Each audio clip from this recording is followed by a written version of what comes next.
Merhabalar, Her Şey Var kanalımıza hoş geldiniz. Bu haftanın konusu yaşamın olduğu her yerde umut vardır. Bilim kurgu filmlerinde gördüğümüz sahneler birer birer gerçek olmaya başladı. Amerika'da ve Avrupa'da yollar bile dezenfekte ediliyor. Astronot giysili adamlar ortalıklarda dolaşıyor. Okullara ara veriliyor. Çalışanlara ofise gelmeden evden çalışmaları söyleniyor. Zorunlu olmadıkça seyahat etmeyin uyarıları yapılıyor. Karantinalar artıyor. Apartmanlar bile mühürleniyor. Olağanüstü hal ilan ediliyor. Konserler, şovlar, tiyatrolar iptal ediliyor. Maçlar bile seyircisiz oynanıyor. Virüs daha çok yaşlılarda ve altta yatan başka hastalıkları olanları ölümcül olsa da herkesin içerisinde maalesef korku salmış durumda. 10 Şubat tarihi itibariyle dünya çapında koronavirüs bulaşan kişi sayısı 114.809. Bu vakalar dünyanın 115 farklı ülke ve bölgelerinde yaşıyor. Virüs nedeniyle ölen kişi sayısı 4031. İyileşen sayısı ise 64.081.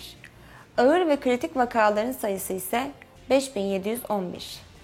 Koronavirüs yayılırken Çin biyolojik silah mı deniyor?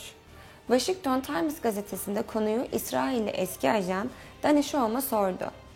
Medikal mikrobiyoloji doktorasına sahip yarbay rütbesindeki Shoham, Çin'in biyolojik silah çalışmalarını yakından takip ediyor. Shoham, Wuhan Virüs Araştırmaları Enstitüsü'ne doğrudan amacı bu olmasa da en azından işin bir tarafında yer alıyor demektedir. İsmini paylaşmak istemeyen bir başka kişi ise İngiliz bir diplomat. Gözlemlerinden yola çıkarak salgının insan nüfusunu azaltmaya yönelik bir biyolojik silah programından çıkmış olabileceğini ve nedenlerinin geçerli olduğunu söylüyor. Dünya liderleri birbiri ardına açıklamalarda bulunuyor. Çünkü bu durumu önemsemek lazım. Verilere bakacak olursak en çok vaka Çin'de 80.754, İtalya'da 9.172, Güney Kore'de 7.513, İran'da 7.161 olarak görüldü. Ölümler de buna paralel. Çin 3.136, İtalya 463, İran 237, Güney Kore ise 54 kişi. A tipi zatürrede ölüm oranı %10 iken Covid-19'da %3.4'tür. 50 yaş altında ise %0.2. Yani 50 yaş altındaysanız, ortalıklarda dolaşmıyorsanız, sosyalleşme mesafenizi koruyarak eldiven ile maske kullanırsanız Covid-19'a yakalanmanız çok düşük. 10 Şubat tarihinde dünya üzerinde ölümlerin en çok yaşandığı günlerden biriydi. Çin'de Covid-19'dan 108 kişi öldü.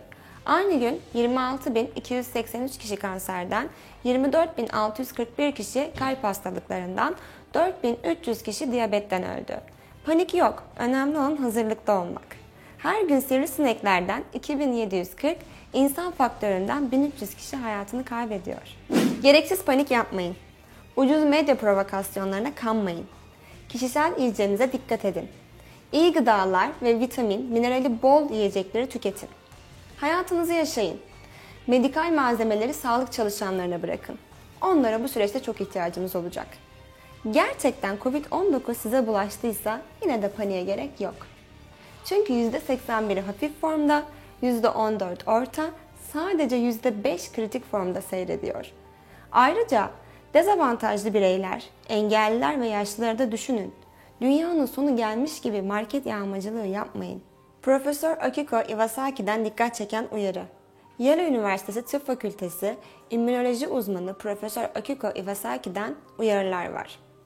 Yale Üniversitesi profesörünün yaptığı açıklamaya baktığımızda bu virüsün belirtilerinin grip belirtilerinden ayrılmasının çok zor olduğunu görmüştük.